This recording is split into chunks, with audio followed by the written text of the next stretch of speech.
हरे राम राम राम हरे हरे, हरे कृष्ण कृष्ण कृष्ण हरे हरे. हरे राम राम राम हरे हरे, हरे कृष्ण कृष्ण कृष्ण हरे हरे. हरे राम राम राम हरे हरे, हरे कृष्ण कृष्ण कृष्ण हरे हरे. हरे राम राम राम हरे हरे, हरे कृष्ण कृष्ण कृष्ण हरे हरे. हरे राम राम राम हरे हरे, हरे कृष्ण कृष्ण कृष्ण हरे हरे. हरे राम राम हरे हरे, हरे कृष्ण कृष्ण कृष्ण हरे हरे. पुंडलिक वरदा हरी विठ्ठल, श्री ज्ञानदेव तुकाराम, पंढरीनाथ भगवान की जय. माऊली ज्ञानेश्वर महाराज की जय. जगद्गुरु तुकाराम महाराज की जय. धायरेश्वर भगवान की जय. गुरुदेव दत्त बजरंग बली की जय. सब संतन की जय. जय जय रघुवीर समर्थ.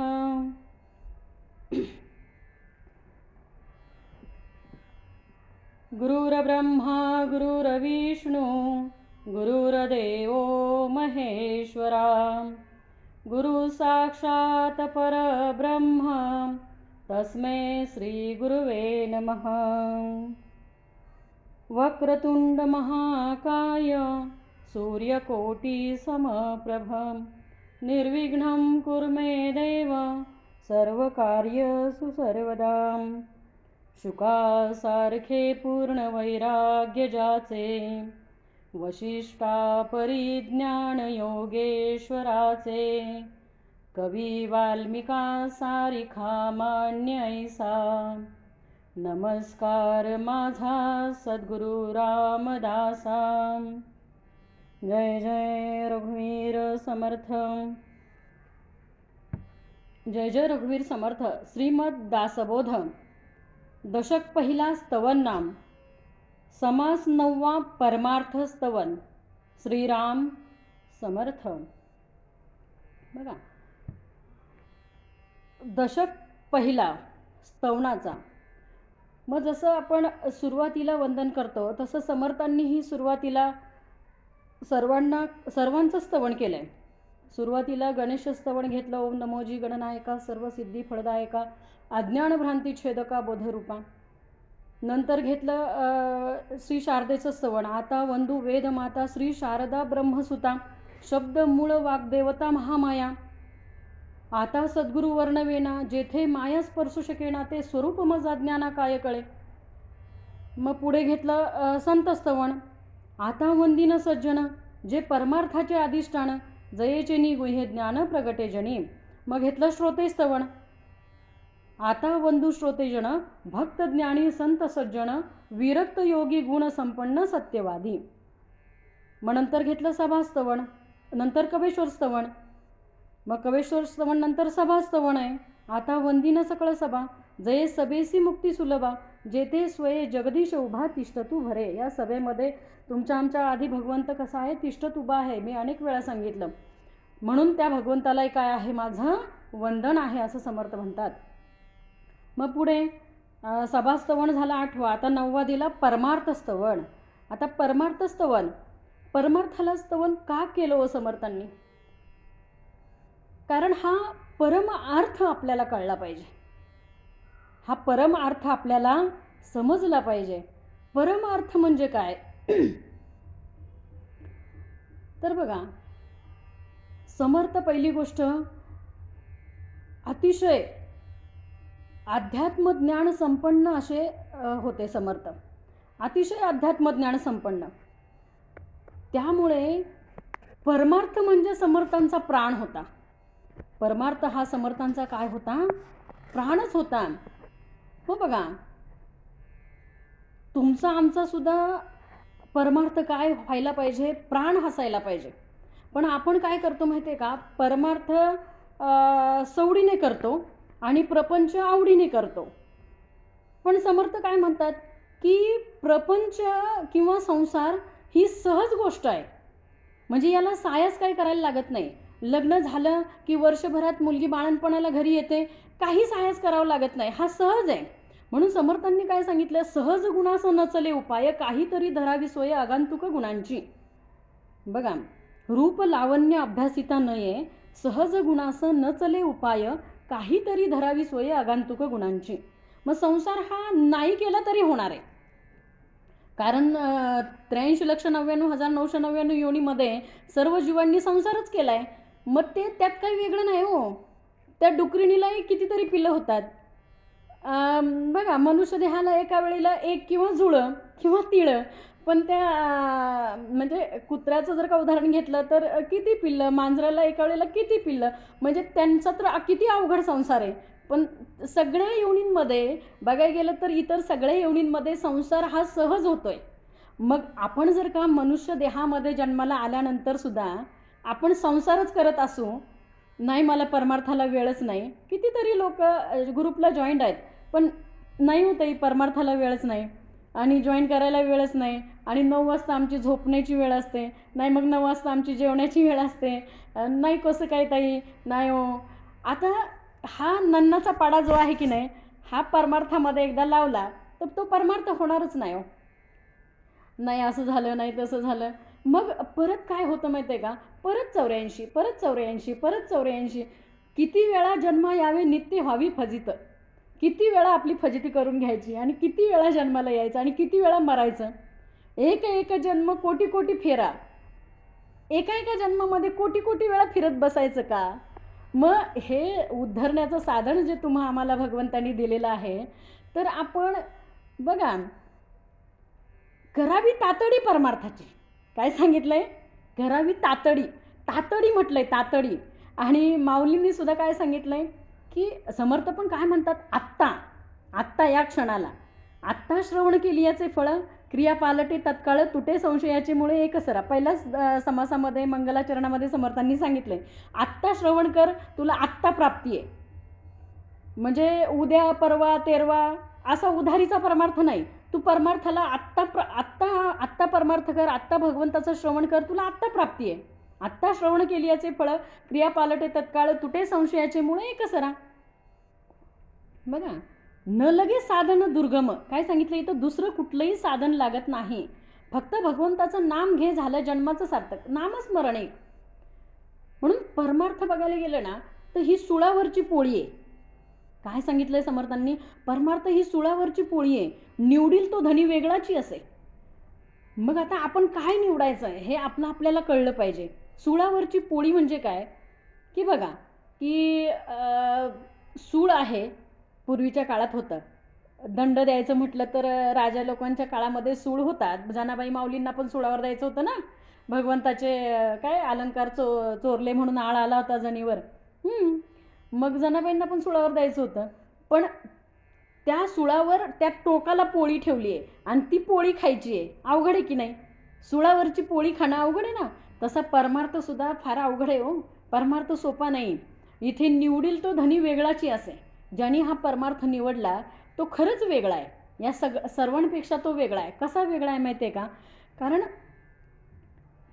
विठ्ठल मात्रा ज्यांनी घेतली. मात्रा म्हणजे काय पहिलं मला सांगा शरद महाराज.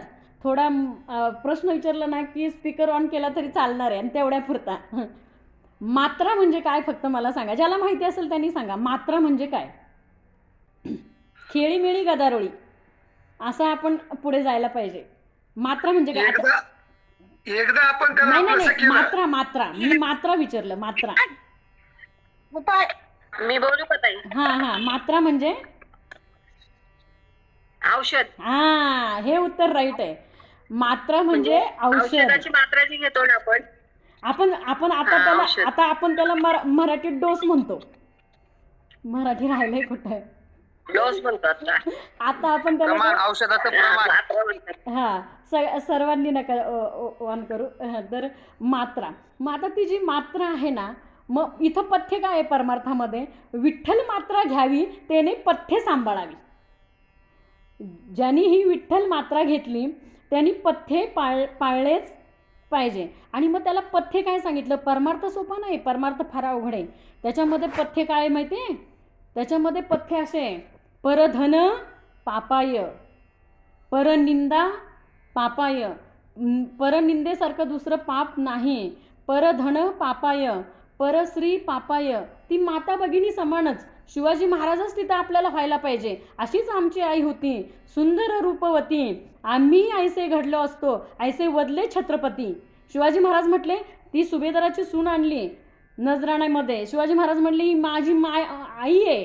अहो, आपल्या महाराजांबद्दल मोगलांनी हे करावं, गुणगान गावं, की तो राजा परस्त्रीकडे नजर वर करून सुद्धा बघणार नाही. हे जर का मोगलांच्या तोंडचं वाक्य असेल तर मग बघा काय संस्कृती आहे आपली. परस्त्री माता भगिनी समान, अशीच आमची आई असती, सुंदर रूपवती. आम्ही ऐसे घडलो असतो, ऐसे वदले छत्रपती. मग परस्त्री पापाय, परपुरुष पापाय, परधन पापाय, परनिंदा पापाय. मग हे सगळं त्या मात्रेमध्ये आलं. ही पथ्य आहेत. तुम्ही विठ्ठल मात्रा घेतल्यानंतर जी पथ्य पाळायचीत ना, त्या पथ्यांमध्ये हे आलं. आणि ही पथ्य मला पाळताच आली पाहिजे. म्हणून ही सुळावरची पोळी आहे बरं का. हा परमार्थ जो आहे ना, ही सुळावरची पोळी का म्हटलंय? त्याच्यासाठी. निवडील तो धनी वेगळाच असे. मला प्रत्येक स्त्रीकडे बघताना ती माझी बहीण आहे, ती माझी माता आहे. बघा, या दृष्टिकोनातनं ती माझी लेक आहे, या दृष्टिकोनातनंच मला बघता आलं पाहिजे. कारण बघा, पापाची वासना नको दाऊ डोळा, त्याविना आंधळा बराच मी. निंदेचे श्रवण नको माझ्या कानी, त्याहुनी भैरा बराच मी. अपवित्र पाणी नको माझ्या मुखा, त्याहुनी मुका बराच मी. या परमार्थामध्ये परमार्थ सोपा नाही हो. परमार्थामध्ये हे सगळं पाळावं लागतंय. म्हणून तुकोबाराय काय म्हणतात की घेई घेई माझे वाचे. ह्या वाचेला सांगावं लागतं. तुमच्या आमच्या वाचेला ना सांगावं लागतं, घेई घेई माझे वाचे, गोड नाम विठोबाचे. तुम्ही ऐका रे कान, माझ्या विठ्ठलाचे गुण. आणि मनात तेथे धाव घेई, राही विठोबाच्या पायी. तुका म्हणे जीवा नको सोडू या केशवा. अखंड या भगवंताचं चरण मला दृढ धरता आलं पाहिजे. सोडायचं नाही हो. हे तुमच्या आमच्या महत् भाग्याने आम्हाला प्राप्त झालंय. आज आपण इथे किंवा दर आठवड्याला प्रत्येक महाराजांचं आपण महाराजांच्या मुखातनं आपण जे श्रवण करतो ते कीर्तन त्या महाराजाचं नसतंय. आता इथे तुम्ही म्हणाल की तुम्ही प्रवचन करताय आणि कीर्तन कसं म्हणताय? तर प्रत्येक गोष्ट मुखातनं बोलण्याला त्याला कीर्तनच म्हटलं जातं. आपल्या घरात सुद्धा आपण जर का फार एखाद्याशी वाद घालत असू ना, तर आपले पण यजमान किंवा आपले पण मालक आपल्याला म्हणत असतात, तुझं कीर्तन बंद कर. कारण मुखातनं प्रत्येक बोलण्याला आपण कीर्तनच म्हणत असतो. तसं हे प्रवचन असलं तरी हे सुद्धा कीर्तनच आहे. आता माझ्या मुखातनं फक्त त्या भगवंताचंच गायलं गेलं पाहिजे. मी इथे व्यासपीठावर बसून जर का माझा मुलगा असा, माझी मुलगी तशी, आम्ही इकडे गेलो, मग आम्ही तिकडे गेलो, मग आम्ही या लग्नाला गेलो, मग आम्ही त्या लग्नाला गेलो, मग इथे हा भेटला, तिथे तो भेटला, ही उदाहरणं या व्यासपीठावरनं आपण देऊच नये. द्वैतातलं काहीच असू नये. जे असेल ते त्या भगवंताचं पाहिजे. तुझेच गुणगान गाण्यासाठी भगवंता तू मला बुद्धी दे. माझं इथं काहीच नको. मी करता म्हणसी तेने तू दुःखी कष्टी होसी. श्रीराम करता म्हणसी तेने तू पावशी यश कीर्ती आणि प्रताप. अखंड भगवंताला करता ठेवला तर काय होईल? कार्य कसं पार पडेल? ही भवनदी आहे, हा भवसागर आहे. भवसागर पार करण्यासाठी परमार्थाची जोड असल्याशिवाय हा भवसागर आपण पार करू शकत नाही ना. परमार्थ, परमार्थ. परम म्हणजे काय हो? परम म्हणजे या विश्वाचा नियंता, जो या विश्वाला निर्माण करता आहे, जो विश्वाच्या आधी पण आहे आणि अंती पण आहे, असा जो परम. परम म्हणजे सद्वस्तू. परम म्हणजे सद्वस्तू. सद्वस्तू म्हणजे परब्रह्म. मग त्या परब्रह्माला जाणण्यासाठी, त्याला जाणून घेण्यासाठी माझ्या अंतरी ज्ञेय वस्तू पाहिजे हो. ज्ञेय म्हणजे ज्ञान. परब्रह्म वस्तूला जाणण्यासाठी आतमध्ये अंतरी माझ्या ज्ञेय वस्तू पाहिजे. मग ज्ञेय म्हणजे ज्ञान. मग कुठल्या ज्ञानाने मी त्याला जाणेल? परमार्थ म्हणजे काय की भगवंताला जाणणे, भगवंताचं होणे. आणि एकदा का आम्ही त्या भगवंताचं झालो ना, की मग बघा त्याचं ना आपलं एवढं शक्य होतं, एवढं एवढं एकरूप होतो आपण, की आपण त्याला बघा जनाबाई माऊलींसारखा जाप पण विचारतो. हां, जनाबाई माऊली तर देवाशी भांडायच्या, भांडत होत्या की नाही? हां, जनाबाई माऊली केवढं देवाशी केवढं शक्य होतं भगवंताशी जनाबाई माऊलींचं. हां, त्यांचा बघा एक फार सुंदर अभंग आहे. आजच तो त्या अभंगाची आजच कानावर पडला. म्हणून थोडंसं की पुण्यवंत तो पाताळ लोकी नेला. जनाबाई माऊली चौचरणी अभंग आहे. पुण्यवंत तो देवाला देवाशी भांडतायत. अरे देवा तू असा कसा? पुण्यवंत तो पाताळ लोकी नेला, दरिद्री तो भाग्यवंत केला, चोरट्याचा बहुमान वाढविला, कीर्तिवाणाचा अपमान केला, धुंद झाला तुझा दरबार. काय म्हणतात जनाबाई माऊली? धुंद झाला तुझा दरबार. बघा, कीर्तिवानाचा बहु केला छळ, सत्ववानाचे मारियले बाळ, सका म्हणविसी त्याचे नासी बळ. बघा जनाबाई म्हणतायत, जणी म्हणे मी जाणे तुझा खेळ, पतिव्रता ती वृथा गुंतविली, वेशगणिका सत्यलोकी नेली, कळी स्वकुळा लावी येली. स्वतःच्याच कुळाला काय लावली? कळी स्वकुळा लावी येली. बघा काय सुंदर अभंग आहे हा. की अजून काय म्हणतात त्याच्यामध्ये? चौचरणी आहे, त्यामुळे थोडं थोडं आदलंमधलं सांगायचा प्रयत्न करते. की सेवक जो आहे ना भगवंताला, जनाबाई माऊली म्हणतात, सेवकाच्या ढुंगानं मिळे चिंधी आणि चाळकाशी त्रैलोक्य भावे बंदी. सेवकाचा, तुझा जो सेवक आहे त्याच्या ढुंगाला चिंधी पण नाही आणि चाळक आहे त्याला त्रैलोक्यात वंदन. म्हणजे एवढं भांडण्याचा अधिकार त्या जनाबाई माऊलींकडे कशामुळे आला? तर एका परमार्थामुळे आला. त्या भगवंताला जाणून घेतलं. प्रत्येक साधू संतांनी काय केलं तर भगवंताला जाणण्याचा प्रयत्न केला. त्याला बघा देव आपलासा करून घेण्याचा प्रत्येकाने प्रयत्न केला. एकदा का देवाकडे गेलो ना की तो देव कधी आपला होतो आणि आपण कधी त्याचं होतो हे आपल्याला पण कळत नाही. आपल्याला फक्त एवढंच माहिती आहे की भगवंताकडे गेलो, देवाकडे गेलो की 2 हात जोडायचे आणि त्याला आपल्या घरातलं सर भगवंत हे कसं ते कसं ते कसं, पण हात जोडल्यानंतर फक्त तो आणि मी एवढं ज्याला समजेल ना तो त्याची सुटका झाली. या भवसागरातनं सुटायचं असेल तर पहिली गोष्ट आपल्याला हे सर्व मी माझं आणि भ्रांतीचं ओझं आपल्याला त्याच्या चरणी ठेवता आलं पाहिजे. माझं नाही भगवंता, तुझं आहे. मुलगा तुझा आहे, सगळं तुझं आहे, संसार तुझा आहे, सगळंच तुझं आहे. तुझ्या आज्ञेने मी करते, आज्ञाप्रमाणे एवढं जरी ठेवलं ना की भगवंता सर्व करता तू आहेस. म्हणून त्या भगवंताला या हृदयामध्ये साठवण्यासाठी बघा या हृदयाचं पहिलं मंदिर झालं पाहिजे. परमार्थात आल्यानंतर तुमच्या आमच्या हृदयाचं काय झालं पाहिजे? मंदिर झालं पाहिजे. तेव्हा तो हरी हृदयामध्ये काय होईल? स्थिर होईल. साठविला हरी जिही हृदय मंदिरी, त्यांची सरली येर झाला सफळ व्यापार. मग आपल्याला कोणत्या व्यापारासाठी आणलंय हो? या मृत्यू लोकामध्ये आपल्याला जन्माला घातलं भगवंतानी, तर आपल्याला व्यापारच कुठला करायचा आहे? आत्ता आमचे हनुमंत महाराज दुकानात बसलेत, तो व्यापार का? तर तो व्यापार नाही, तो द्वैतातला व्यापार झाला. तो येऊन पोट भरावयाची विद्या तयसी म्हणू नये सद्विद्या, तो द्वैतातला व्यापार झाला. आता योगेश दादांनी जरी व्हिडिओ बंद केला असला तरी योगेश दादा पण दुकानातच असणार. तो व्यापार झाला. तो आपला कशाचा व्यापार झाला? एवं पोट भरावयाची विद्या. पण आपल्याला कोणत्या व्यापारासाठी आणलंय? आपल्याला कोणता व्यापार करायचा आहे? तर बघा आमचा एकच धंदा, हरिगोविंदा. कोणी निंदा अथवा वंदा, बरोबर ना? कोणी आमची निंदा करा, कोणी आम्हाला चांगलं म्हणा, कोणी आम्हाला वाईट म्हणा, आम्हाला त्याच्याशी काही घेणं देणं नाही. बघा फक्त आमचा धंदा कुठला आहे? हरिगोविंदा. तो धंदा मात्र आम्ही काय करणार? चालू ठेवणार. आणि तो व्यापार सफळ झाला पाहिजे. साठविला हरी जी हृदयी मंदिरी, त्यांची सरली येर झाला सफळ व्यापार. हरी आला हाता, हरी हाता आला मग कैसी भय चिंता. एकदा हरी हाता आल्यानंतर भय आणि चिंता राहते कुठे हो? हरी आला हाता मग कैसी भय चिंता,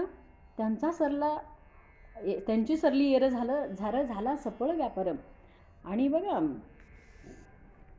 हा व्यापार सफळ करायचा असेल, हा जर का एरझारी ही एरझारा जर का संपवायची असेल, तर अखंड जसा समर्थांनी परमार्थ हाच प्राण करून घेतला, तसं तुम्हा आम्हाला सुद्धा आपला प्राणपणाला लावून हा परमार्थ करता आला पाहिजे.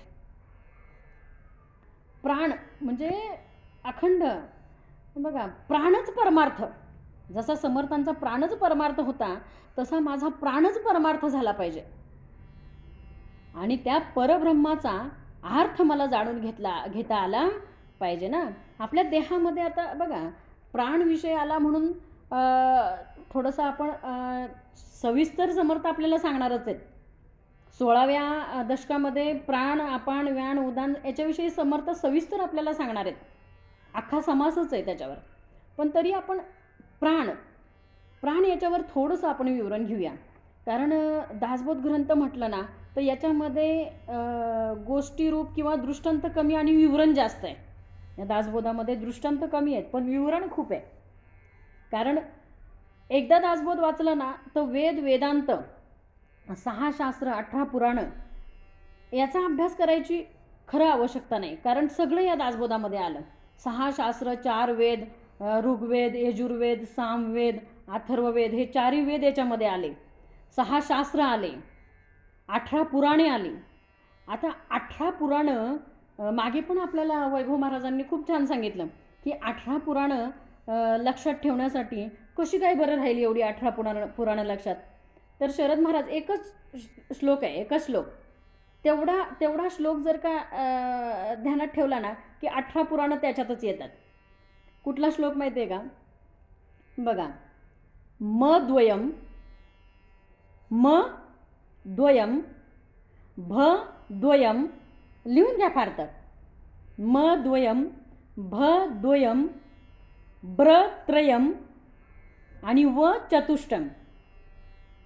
चतुष्टयम. याचा अर्थ काय की म 2 वेळा आला. आपल्याला नंतर बेरीज करायची म्हणून लिहून घ्या बरं का. म 2 वेळा आला, भ 2 वेळा आला, पुराणांचं चाललंय.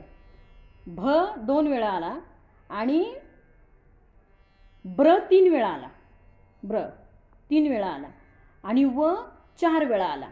म द्वयम भ द्वयम ब्र त्रयम आणि व चतुष्टयम. आणि पुढं काय सांगितलं की अनाप काय सांगतात पुढे, म द्वयम भ द्वयम एक मिनिट, थोडं स्मरणे मानव वर्तत असे. म द्वयम भ द्वयम अनापलिंग कुस्काणी व चतुष्टयम आणि शेवटी अनापलिंग कुस्काणी त्या श्लोकामध्ये आहे. अनापलिंग कुस्काणी म द्वयम भ द्वयम ब्र त्रयम व चतुष्टयम आणि अनापलिंग कुस्काणी. पण आता याच्यामध्ये म द्वयम म्हणजे म अक्षराचे 2 सांगितले पुराण. मग कुठलं? मत्स्य आणि मार्कंडेय हे 2 झाले, मत्स्य पुराण आणि मार्कंडेय पुराण. भ द्वयम भागवत पुराण आणि भविष्य पुराण. लिहून घ्या भागवत पुराण आणि भविष्य पुराण. भ द्वयम म द्वयम झाले. ब्र त्रयम मग ब्रह्मांड पुराण आहे, ब्रह्मवैवर्त पुराण आहे आणि ब्रह्मपुराण आहे. हे 3 झाले भ्रत्रयम.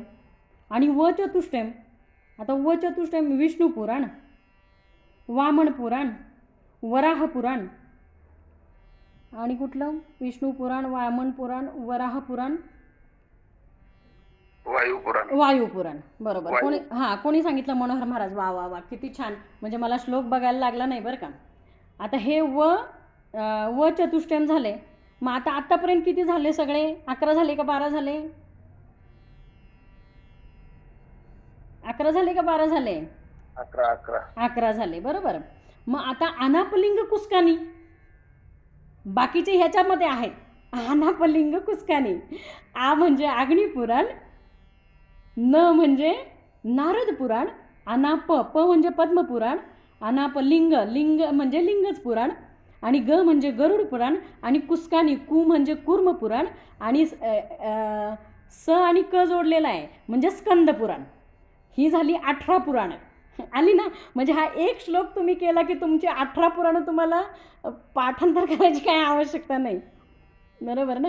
म्हणजे पाहायला गेलं तर परमार्थामध्ये केवढं म्हणजे खरं तर आपण जर का तो अगदी मन लावून केला ना परमार्थ, तो त्याच्यामध्ये किती गोडी आहे बघावं. आता आपल्याला किती आनंद झाला बरं की या एका श्लोकामध्ये आपल्याला 18 पुराणं समजली. म्हणजे माझ्या सकट सर्वांना किती आनंद झाला.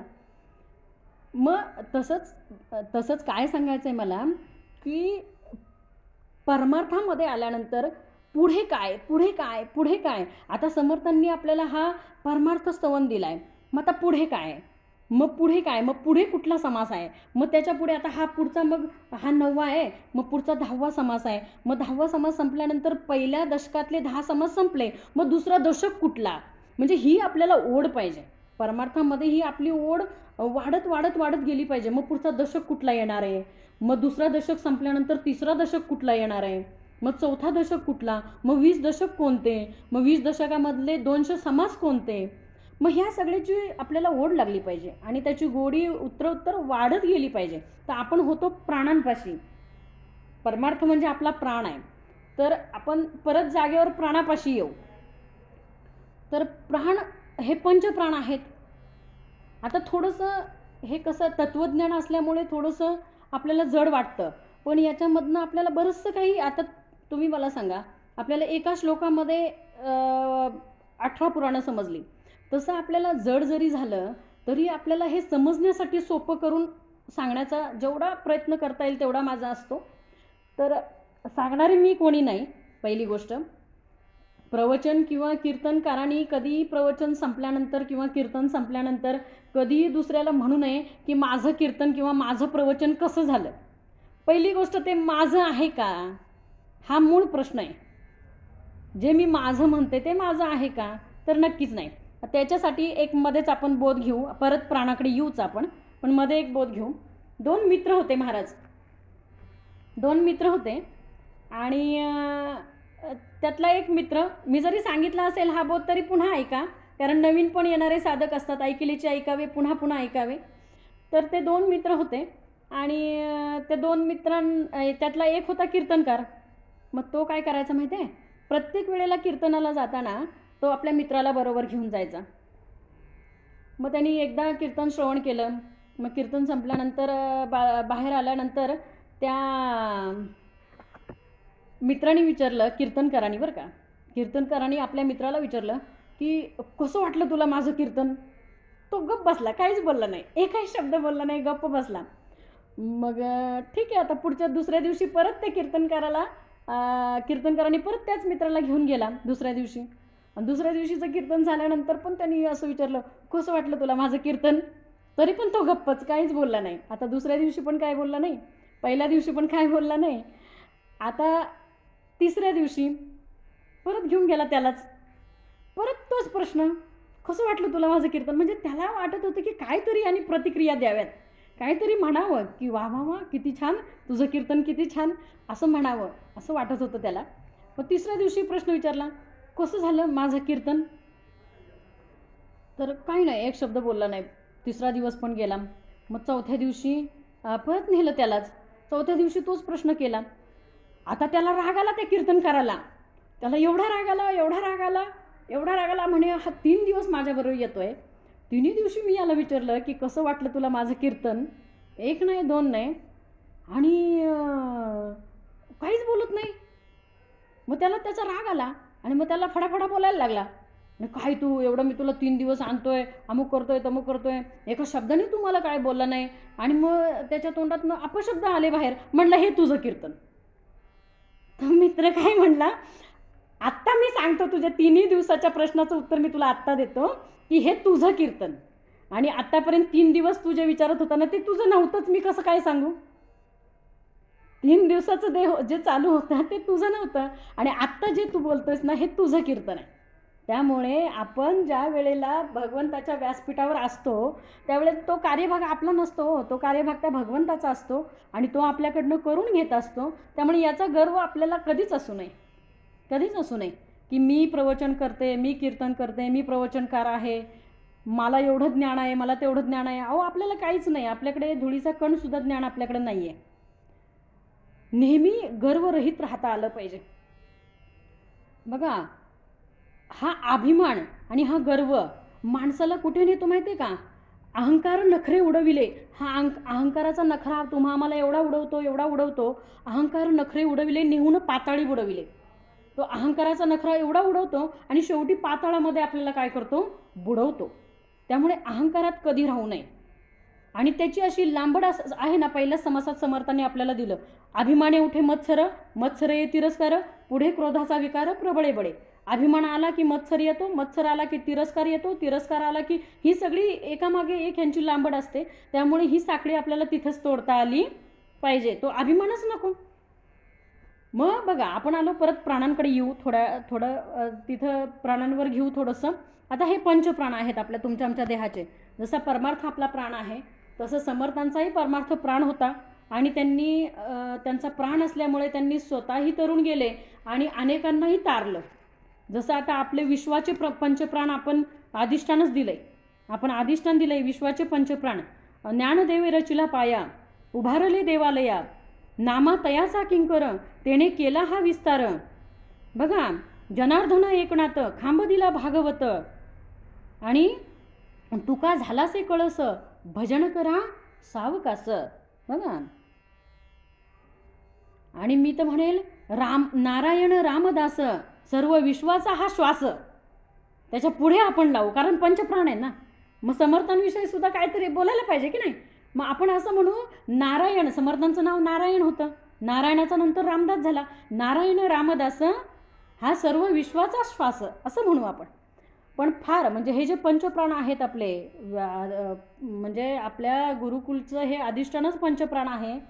तर प्राण म्हणजे काय? तर तुमच्या आमच्या देहामध्ये हे पंचप्राण आहेत. प्राण अपान व्यान उदान समान. तर ह्या पंचप्राणांना प्रत्येकाला कार्य वाटून दिलेलं आहे. बघा, सर्वांगी व्यान, व्यान हा सर्वांगामध्ये असतो, व्यापून आहे. सर्वांगी व्यान नाभी समान, नाभीमध्ये म्हणजे बेंबीमध्ये समान आहे. मग तो काय करतो? नाड्यांद्वारे सगळ्या संपूर्ण शरीरामध्ये अन्न पोचवतो. सर्वांगी व्यान नाभी समान, गुदी अपान. आता गुदद्वारामध्ये आपण वायू आहे, मल मूत्र विसर्जनाचं कार्य तो करत असतो. सर्वांगी व्यान नाभी समान, गुदी अपान. बघा, कंठी उदान, कंठामध्ये जो उदान वायू आहे तर त्याचं कार्य अन्न आणि रस वेगळं करणं हे त्याचं कार्य आहे. आणि मुखी नासिकी प्राण, मुखामध्ये आणि नाकामध्ये प्राणवायू आहे. हा हृदयामध्ये जो आहे तो प्राणवायू आहे.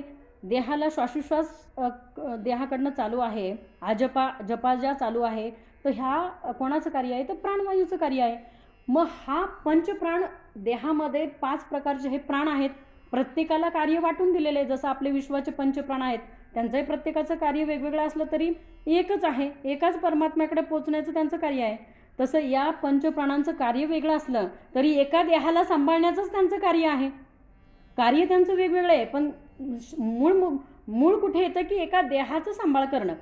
आता नुसते शरद महाराज हे नुसते 5च प्राण नाही बरं का. तर योगेश दादा, हे 5च प्राण नाही. आता सर्वांची नावं घेणं शक्य नाही, त्यामुळे हे 5 प्राण नाहीत, ह्यात उपप्राण पण आहेत. याच्यामध्ये तुमच्या आमच्या देहामध्ये उपप्राण पण आहेत. आणि उपप्राण म्हणजे काय? तर नाग, कूर्म, कृकल, देवदत्त आणि धनंजय हे उपप्राण आहेत.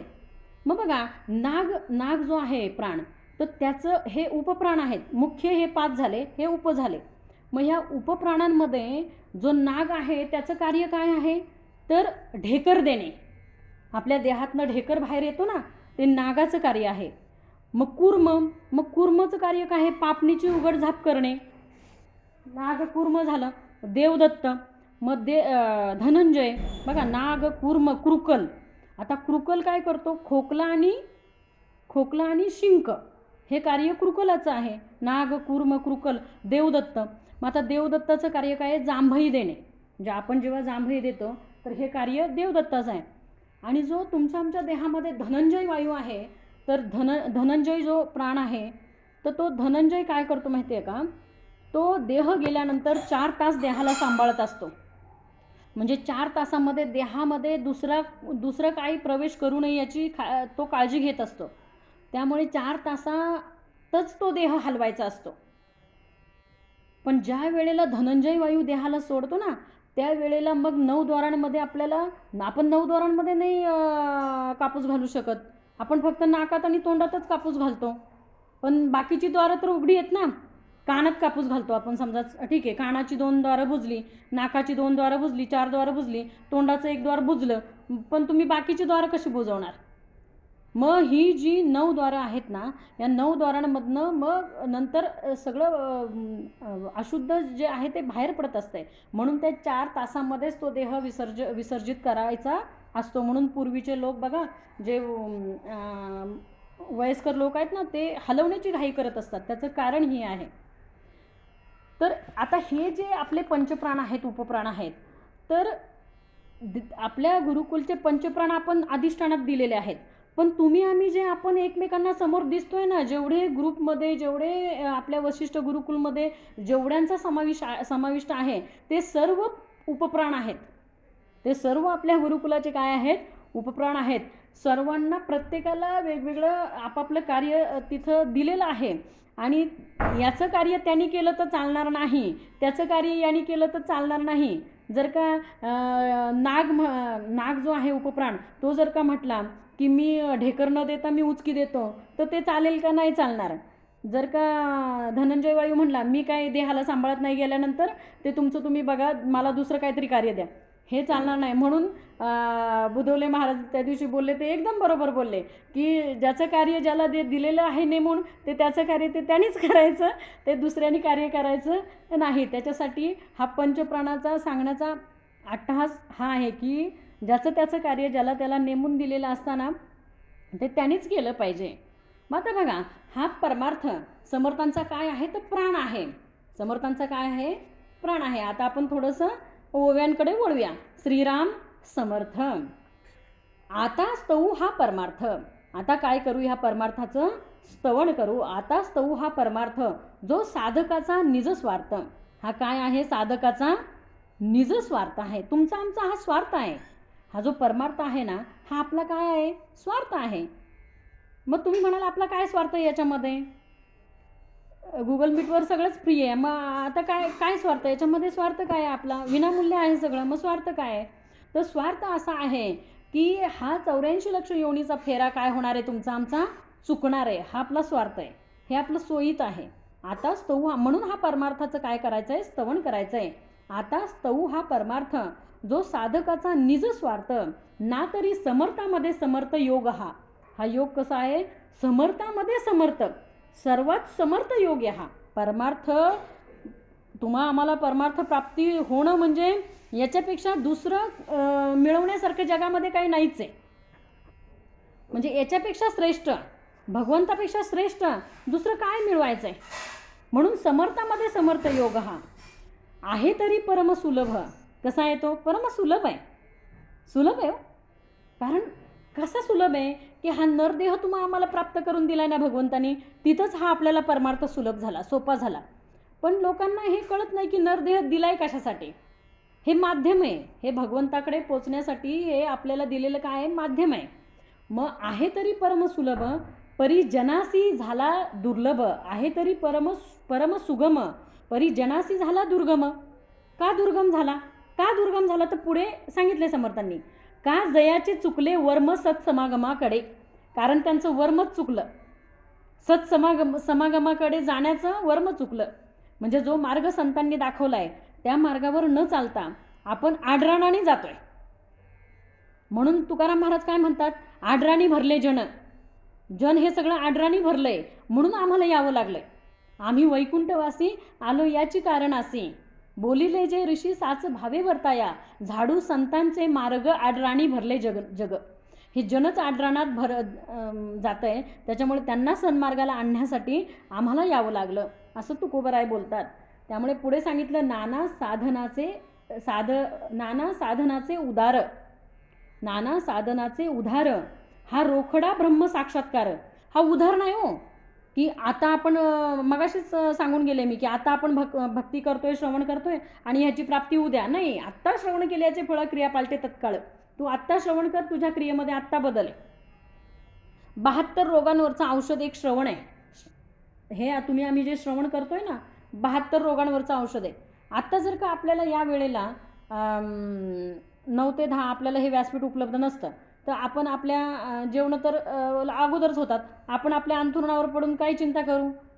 आता माझं हळूहळू म्हातारपण आलं, मग माझं कसं होणार, मग मला कोण सांभाळणार. मग ह्या चिंतेत ना आपल्याला भगवंतानी बाजूला केलं. आपण आता हे रात्री 9 ते 10 आपण जे श्रवण करतोय याचंच मनामध्ये चिंतन घेऊन आपण झोपणार आहे. म्हणजे श्रवणाचं मनन, मननाचा निजध्यास आणि मग रोकडा साक्षात्कार. बघा ही साखळी कशी आहे. श्रवणाचं मनन करायचं, त्याचं चिंतन करायचं. आत्ता जे आपण 1 तास ऐकतोय त्याचं मनन चिंतन केल्यानंतर मग रोकडा साक्षात्कार आहे आपल्याला. साक्षात्कार भगवंताचा सहज होणार नाही. जसं अनेक वेळा अनेक महाराज आपल्याला सांगतात की मी काही वेगळं सांगत नाही. अनेक जण सांगतात आपल्याला की लोणी काय किंवा तूप काय आपल्याला सहज मिळत नाही. आधी त्या दुधामध्ये लोणी आहे, दुधामध्ये तूप आहे, पण ती प्रक्रिया आहे. बरोबर ना. दुधामध्ये लोणी आहे, दुधामध्ये दूध आहे, तूप आहे, पण ती प्रक्रिया आहे. आता ती प्रक्रिया काय आहे. देवाला मला भेटायचं आहे, मला भगवंताला भेटायचं आहे, पण त्यासाठी प्रक्रिया आहे. मला श्रवण केलं पाहिजे, श्रवणाचं मनन केलं पाहिजे, मननाचा मला निजध्यास लागला पाहिजे, तेव्हा तो रोकडा साक्षात्कार आहे. मग मला त्या दुधाला दही लावलं पाहिजे, त्याच्यात विरजण घातलं पाहिजे, त्याचं दही होणार. मग ते दही मला घुसळता आलं पाहिजे. मग ते घुसळून झाल्यानंतर त्याच्यावर लोण्याचा गोळा येणार. मग तो लोण्याचा गोळा मंद आचेवर मला तापवता आला पाहिजे. मोठा गॅस करून ठेवला तर काय होणार, ते करपून जाणार. मंद आचेवर तापवल्यानंतर रवाळ असं छान तूप होतं. रवाळ असं रवा कसा हाताला लागतो, बारीक रवा, तसं रवाळ होतं मंद आचेवर. मग ते असं शुद्ध सत्वगुण मला केव्हा मिळणार आहे, तर ही प्रक्रिया आहे. मग तसा मला शुद्ध सत्वगुणाचा कधी भेटणार आहे, मला भगवंत कधी भेटणार आहे, तर त्याला पण ही प्रक्रिया आहे. म्हणून काय सांगितलं, नाना साधनाचे उदार, हा रोकडा ब्रह्म साक्षात्कार. वेदशास्त्री जे सार ते अनुभवास ये. वेदशास्त्रांमध्ये आत्ताच मी बोलून गेले आपल्याला की समर्थांनी सांगितलंय, नका करू खटपट, पहा माझा ग्रंथ नीटतेने सायुज्याची वाट गवसेल की. या ग्रंथामध्ये वेदशास्त्र सगळंच आलेलं आहे एका दासबोधामध्ये. कारण प्रत्येक वेळेला मी हेच सांगते, शिवगीता, रामगीता, गुरुगीता, गर्भगीता, उत्तरगीता, अवधूत गीता, वेद आणि वेदांत, भगवद्गीता, ब्रह्मगीता, हंसगीता, पांडवगीता, गणेशगीता, यमगीता, उपनिषदे, भागवत इत्यादी नाना ग्रंथ संमतीचं बोललेत. एवढ्या सगळ्या ग्रंथांचा अभ्यास करून हा सार आहे, त्या सर्व ग्रंथांचा हा सार आहे. आता तरीसुद्धा आपण काय सर्व ग्रंथांना अमान्य करतोय असं नाही. आपण ज्ञानेश्वरी, माऊलींची ज्ञानेश्वरी तर प्रश्नच नाही हो. कारण ज्यांनी भगवद्गीता सांगितली तोच ज्ञानेश्वरी म्हणजे ज्यांनी भगवद्गीता कुरुक्षेत्रावर सांगितली त्यांनीच ज्ञानेश्वरी सांगण्यासाठी त्यालाच यावं लागलं. ज्ञानेश्वर माऊलींनी ज्ञानेश्वरी लिहिली नाही, लिहिली सच्चिदानंद बाबांनी, पण सांगितली ज्ञानेश्वर माऊलींनी मुखातनं त्यांच्या. मग ज्यांनी भगवद्गीता सांगितली त्यालाच ज्ञानेश्वरी सांगायला यावं लागलं. महाविष्णूचा अवतार सखा माझा ज्ञानेश्वर, महाविष्णूचा अवतार आहे तो. बघा सुरुवात काय सांगितली की सदाशिवाचा अवतार, सदाशिवाचा अवतार, स्वामी निवृत्ती दातार. म्हणजे ही 4 भावंड प्रत्येक वेळेला आपण सांगतो, सदाशिवाचा अवतार, स्वामी निवृत्ती दातार, महाविष्णूचा अवतार, सखा माझा ज्ञानेश्वर. आणि ब्रह्मा सोपान तो झाला. ब्रह्मदेव कोण झाला, सोपान झाला. ब्रह्मा सोपान तो झाला, भक्ता आनंद वर्तला. आणि आदिशक्ती मुक्ताबाई, आदिशक्ती मुक्ताबाई, दासी जणी लागे पायी. काय सुंदर अभंग आहे जनाबाई माऊलींचा, काय सुंदर अभंग आहे की सगळं वर्णन केलं की विष्णूचा अवतार महादेवाचा अवतार कोण आहे तर निवृत्तीनाथ आहे. महाविष्णूचा अवतार कोण आहे तर ज्ञानेश्वर माऊली आहेत. आणि ब्रह्माचा अवतार कोण आहे तर सोपान देव आहेत. आणि आदिमाया शक्तीचा अवतार कोण आहे तर मुक्ताबाईंचा अवतार आहे. म्हणजे हे कार्यकारण आहेत, हे कार्यासाठी आले तो. मगाशीच सांगितलं की आम्ही वैकुंठवासी आलो याची कारण असे. आम्ही इथले नाही, तुम्ही आम्हाला इथले समजूच नका, याच कारणासाठी आमचा जन्म आहे. म्हणून काय सांगितलं पुढे, नाना साधनाचे सार हा रोखडा ब्रह्मसाक्षात्कार.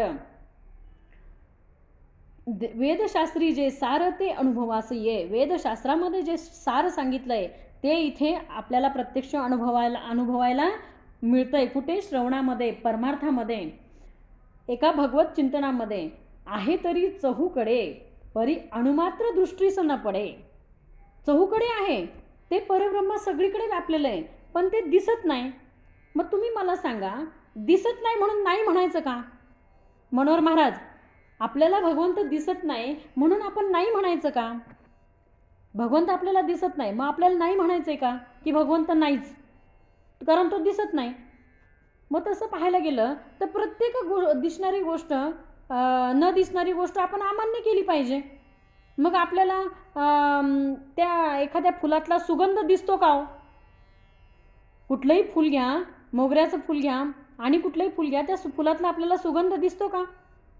मग सुगंध दिसत नाही म्हणून आपण म्हणतो का की सुगंधच नाही आहे म्हणून?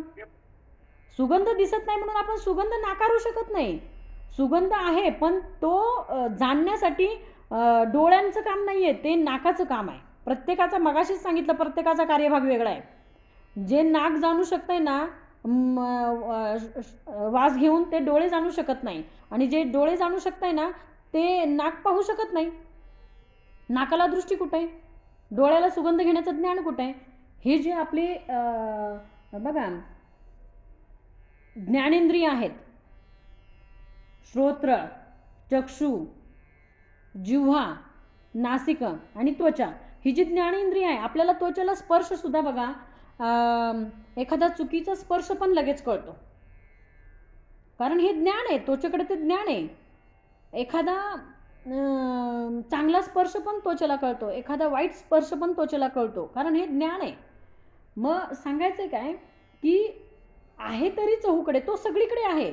जसं आपल्याला दुधामध्ये तूप दिसत नाही, ते आहे पण दिसत नाही, म्हणून नाही म्हणू शकत नाही आपण की दुधात तूप नाही. दुधात तूप आहे, प्रक्रिया आहे. तसं विश्वामध्ये देव आहे, तो अमान्य करू शकत नाही आपण. फक्त त्याला जाणून घेण्यासाठी आपल्याला त्या प्रक्रियेमधनं जावं लागेल. आहे तरी चहूकडे परी अणुमात्र दृष्टीस न पडे. तो तुमच्या आमच्या दृष्टीला पडत नाही का? तर तेवढी प्रक्रियेमधनं आपण गेलेलो नाही. जळीस्थळी काष्टी पाशाने तो दिसण्यासाठी आपलं तेवढं उच्च स्थान झालं पाहिजे, आपली दृष्टी तेवढी व्यापक झाली पाहिजे, आपली दृष्टी तेवढी दिव्य झाली पाहिजे. दिव्य दृष्टी असल्याशिवाय भगवंत दिसणार नाही. उदासपरी एकीकडे पाहता दिसेना. आहे तरी चहूकडे अणुमात्र दृष्टीस न पडे. उदासपरी एकीकडे पाहता दिसेना. आकाश मार्गी गुप्तपंथ जाणती योगीय समर्थ. इतरांचा हा गुह्यार्थ सहसा न कळे. जो परमार्थात आहे, जो त्या भगवंताला जाणतो, तोच त्याला पाहू शकतो. तुम्ही मला सांगा, देव दिसतो का नाही? देव दिसत नाही. देव दिसत नाही. देव दिसतो का नाही दिसत? देव दिसत नाही. दिसतच नाही. दिसतच नाही ना, दिसतच नाही. मग तुम्हाला दिसतच नाही तर दिसेल कसा? तुम्हाला जर का दिसतच नाही, तुम्हाला दिसतच नाही, मग दिसत नाही तर दिसेल कसा? लक्षात येते ना? मग त्याला बघण्यासाठी, त्या भगवंताला बघण्यासाठी ज्ञानदृष्टी पाहिजे. चर्मचक्षुने आपल्याला तो दिसणारच नाही, कारण आपण डोळे असून आंधळे आहोत. बघा त्या काकड आरतीमध्ये आंधळे पांगळे सगळे आलेत, मग ते पण आपल्याला वाचता आले पाहिजे. एक विठोबा दाता आहे ना, आंधळ्या पांगळ्याचा एक विठोबा दाता. मग त्या भगवंताला, त्या विठ्ठलाला, त्या पांडुरंगाला बघायचं असेल तर मला तेवढं ज्ञानचक्षु पाहिजेत. मग काय सांगितले पुढे, साराचेही निज सार अखंड अक्षय अपार नेऊन सक्ती तस्कर काही केल्या. मग हे साराचं सार जे भगवंताचं बघा, भगवंताची भक्ती, भगवंताचं जे काही प्रेम आहे, हे तुम्ही आम्ही मिळवल्यानंतर बघा, हा जो धनाचा साठा आहे, तर हे कुठले चोर आपलं चोरू शकतात का? नेऊ न शके तस्कर. हे जे धन आहे, हे परमार्थरूपी धन आहे, तर हे धन आपल्याकडनं कोण चोरू शकतंय का? साराचेही निज सार अक्षय अखंड अक्षय अपार नेऊन सक्ती तस्कर काही केला. कुठलीही चोर हे आपलं धन चोरू शकत नाही. तयास नाही राजभय, या धनाला राजाचं भय नाही. अथवा नाही अग्निभय, या धनाला अग्नीचं भय नाही. अथवा शापद भय बोलूच नये, ब्रह्म ते हालवेना. अथवा ठावही चुकेना, काळांतरी चळेना जेथील तेथे. काय सांगितलंय बघा, हे ब्रह्म आहे ना, जेथील तेथे काळांतरी चळेना. युगानुयुगे आली गेली ना किती पण, तरी ब्रह्म कसं आहे ते असतची असे सर्व काळ. किती पण युग येऊ द्या आणि जाऊ द्या, पण ते परब्रह्म काय तिथनं हलत नाही. मागे पण मी सांगून गेले की कृतयुगाचं आयुष्य सांगितलं 17,28,000. द्वापार युगाचं आयुष्य सांगितलं 12,96,000. आणि त्रेतायुगाचं रामाच्या युगाचं आयुष्य सांगितलं 12,96,000. द्वापार युगाचं आयुष्य आहे 8,64,000 आणि कलियुगाचं आयुष्य आहे 4,32,000. मग एवढे सगळे 43,20,000 जे आयुष्य आहे, अशी चतुर्युगे सहस्र तेव्हा ब्रह्मदेवाचा एक दिवस, असे ब्रह्मदेवाचे सहस्र दिवस तेव्हा विष्णूची एक घटिका, अशा विष्णूच्या सहस्र घटिका तेव्हा शंकराचं एक पळ, आणि असं शंकराचं सहस्र पळ तेव्हा शक्तीचं अर्ध पळ. आणि ऐसे अनंत शक्ती होती, अनंत रचना होती जाती, तरी अखंड खंडेना स्थिती त्या परब्रह्माची. काय सांगितलंय, ब्रह्म ते हालवेना. त्या परब्रह्माची स्थिती तिथं तशीच आहे. या अशा कितीतरी शक्ती होणार, कितीतरी युग येणार जाणार, पण परब्रह्म जैसे थे. मग बघायला गेलं तर समर्थांनी ज्या वेळेला दासबोध ग्रंथ लिहिला ना, त्यावेळेला समर्थांनी दासबोध ग्रंथ ज्या वेळेला लिहिला त्यावेळेला कोणाचा स्पीकर ऑन असेल तर तो बंद करा प्लीज.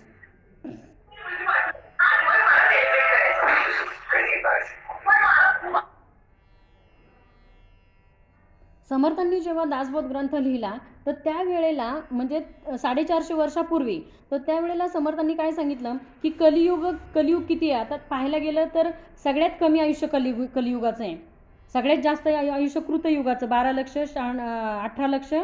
17,28,000, नंतर 12,96,000, नंतर 8,64,000 आणि सगळ्यात कमी 4,32,000. आता एवढे सगळे मोठे आयुष्याची युग गेली तर कलियुग पण जाणारच आहे. पण आत्तापर्यंत कलियुगाचं आयुष्य किती संपलंय म्हणून सांगितलं समर्थांनी 450 वर्षापूर्वी. काय सांगितलं की 4,760. समर्थांनी दासबोध ग्रंथ लिहायच्या वेळेला आयुष्य कलियुगाचं किती संपलेलं सांगितलंय, 4,760. मग आता 4,760 आयुष्य संपलंय, त्याच्यात अजून 500 मिळवा, समजा 450 मिळवा, किती झालं, अगदी 5,000 पकडू आपण. म्हणजे आत्तापर्यंत कलियुग 5,000 संपलं, म्हणजे 32,000मधलं फक्त 5,000 संपलंय. लक्ष तर बाजूलाच आहे, एवढं कलियुगाचं आयुष्य अजून पुढं बाकी आहे. लक्ष तर तिथल्या तिथंच आहेत, 4 लक्ष अजून तिथंच आहेत, 1,000मधलं अजून संपलेलं नाही. तर काय सांगितलंय की परब्रह्माची स्थिती कधीच हालत नाही, ते जैसे थे. परब्रह्म ते हालवेना, अथवा ठावही चुकेना, काळांतरी चळेना जेथील तेथे. ऐसे ते निज ठेवणे, कदापि पालटो नेणे. अथवा नव्हे अधिक उणे बहुत काळे. उणं होत नाही किंवा जास्त होत नाही, ते जसं आहे तसं आहे. नैनम छिंदन्नी शस्त्राणी, नैनम दहती पावका. ते शस्त्राने पण तोडलं जात नाही, ते कुठं अग्नीत पण त्याला काही फरक पडत नाही. अथवा ते घसवटे ना, कुठं ते घासून पण कमी होत नाही. अथवा अदृश्य होईना, ना तरी पाहता दिसेना गुरु अंजने विना. आणि ते कधी आपल्याला दिसेल तर आपल्या गुरूंनी आपल्या डोळ्यामध्ये अंजन घातल्याशिवाय आपल्याला ते परब्रह्म दिसणार नाही. म्हणून बघा माऊलींची पण एक ओवी आहे ना, जैसे दृष्टीस अंजन भेटे ते वेळ दृष्टीचं फाटाफुटे, अशी ज्ञानेश्वर माऊलींची ओवी आहे बघा. मागा योगी समर्थ, त्यांचाही निज स्वार्थ, यासी बोली जे परमार्थ परमगुह्य म्हणोनी.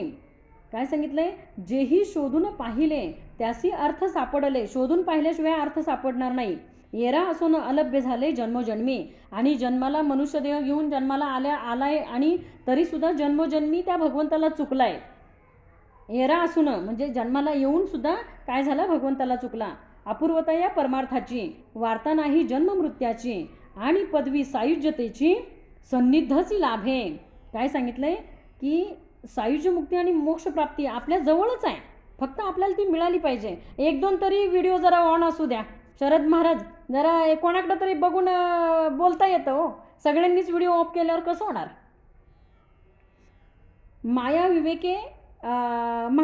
माया विवेके मावळे, बघायला समोर देह असले पाहिजे तो, एक दोन तरी पाहिजे. ठीक आहे, अगदी सगळ्यांना काही कंपल्सरी नाही, पण एक दोन तरी व्हिडिओ दिसले पाहिजे. माया विवेके मावळे सारासार विचार कळे, परब्रह्म तेही निवळे अंतर्यामी. शरद महाराज गेले की इकडं आमचं बंद पडतंय.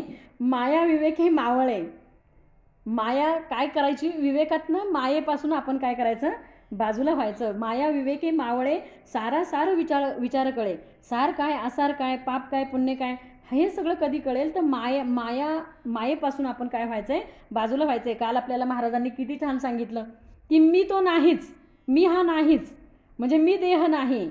म्हणजे याच्यातनं आपल्याला मायेतनं काय व्हायचंय, बाजूला व्हायचंय. परब्रह्म तेही निवळे अंतर्यामी.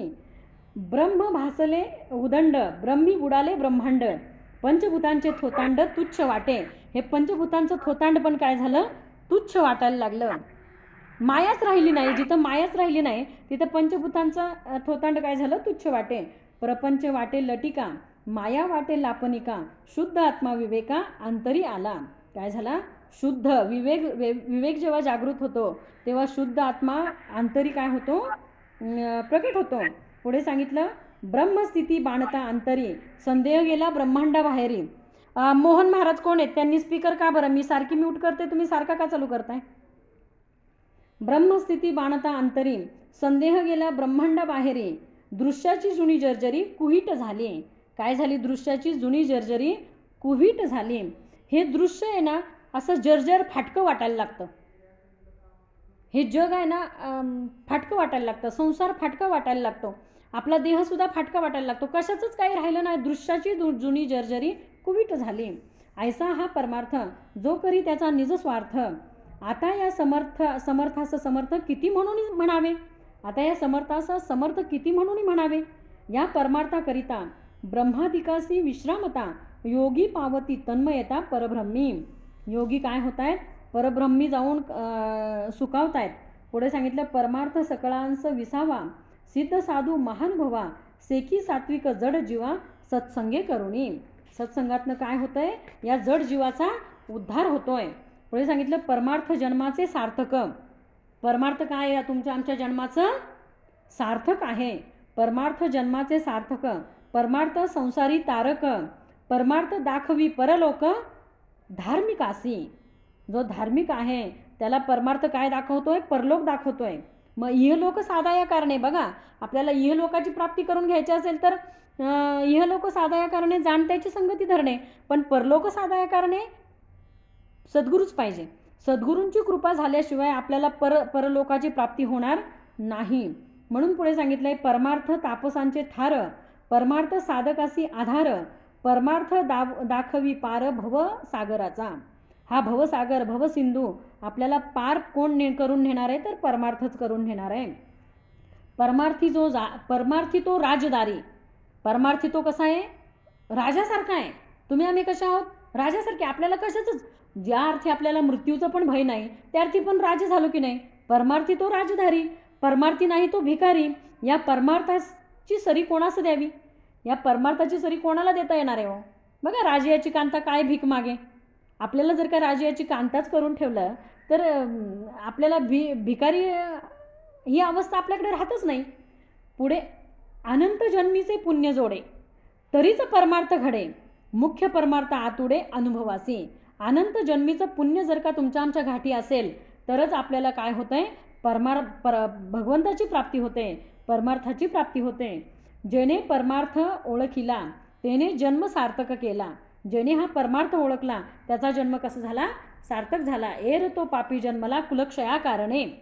बघा, एर तो पापी जन्मला कुलक्षया कारणे म्हणजे तो ज्यांनी परमार्थ ओळखला नाही आणि मद्यपान करून नाना व्यसनाधीन होऊन जो हा देह सोडून जातो त्यांनी आपली सगळी कुळं नरकात घातली. आणि ज्यांनी परमार्थ केला त्यांनी आपल्या सर्व कुळांचा उद्धार केला पाठीमागचा, असा त्याचा अर्थ आहे. कुलक्षया कारणे असो भगवत प्राप्तीविण, करी संसाराचा क्षीण, त्या मूर्खाचे अवलोकन करूच नये. बघा, समर्थांनी किती कठोर शब्द इथं वापरलेत. परत वाचते ओवी, नीट ध्यान देऊन सर्वांनी ऐका. असो भगवत प्राप्तीविण, करी संसाराचा क्षीण, जो भगवत प्राप्तीशिवाय फक्त संसार एके संसारच करतो त्या मूर्खाचे मुखावलोचन करूच नये. त्या मूर्खाचं मुख सुद्धा पाहू नये, आपल्याला दोष लागेल समर्थ म्हणतात. पुढे सांगितलं भल्याने परमार्थी भरावे. भल्याने काय करावे तर परमार्थी भरावे, शरीर सार्थक करावे. आपलं शरीर काय करायचंय सार्थकी लावता आलं पाहिजे. भल्याने परमार्थी भरावे, शरीर सार्थक करावे, पूर्वजांशी उद्धरावे. हरिभक्ती करुनी. आपल्या पूर्वजांचा उद्धार आपण केला पाहिजे. कशाने? हरिभक्ती करुनी. आणि एवढं सांगून समर्थ म्हणतात इथं समर्थ थांबतात. इति श्री दासबोधे गुरु शिष्य संवादे परमार्थ स्तवन नाम समास 9. जय जय रघुवीर समर्थ. पुंडलिक वरदाहर विठ्ठल श्री ज्ञानदेव तुकाराम. पंढरीनाथ भगवान की जय. माऊली ज्ञानेश्वर महाराज की जय. जगद्गुरु तुकाराम महाराज की जय. श्रीरंग दादा पसाय दान घे. आता विश्वात्मके देवे येणे वाग्यज्ञे तोषावे. तोषोणी मद द्यावे पसाय दान हे. जे कळांची व्यंकटी सांडो तया सत्कर्मे रती वाढो. भूता परस्परे पडो मैत्र जीवांचे. दुरितांचे तिमिर जाओ विश्व स्वधर्म सूर्य पाहो. जो जे वांचिल तो ते लाहो. प्राणी जात वर्षत सकळ मंगळी. ईश्वर निष्ठांची मांदियाळी. अनवरत भूमंडळी भेटू तया भूता. चला कल्पतरूंचे आरव. चेतना चिंतामणीचे गाव. बोलते जे अर्णव पियुषांचे. चंद्रमे जे अलांछन. मार्तंड जे तापहीन. ते सर्वही सदा सज्जन. सोय रे होतु किंबहुना सर्व सुखी. पूर्ण होवनी तिही लोकी. भजितो आदि पुरुषे अखंडित. आणि ग्रंथोपजीविये विशेष किय लोकिये. दृष्टां दृष्ट विषये व्हावे जी. हेत म्हणे श्री विश्वेश्वरावो. आवो येईल दान पसावो. येणे वर ज्ञान देवो सुखिया झाला.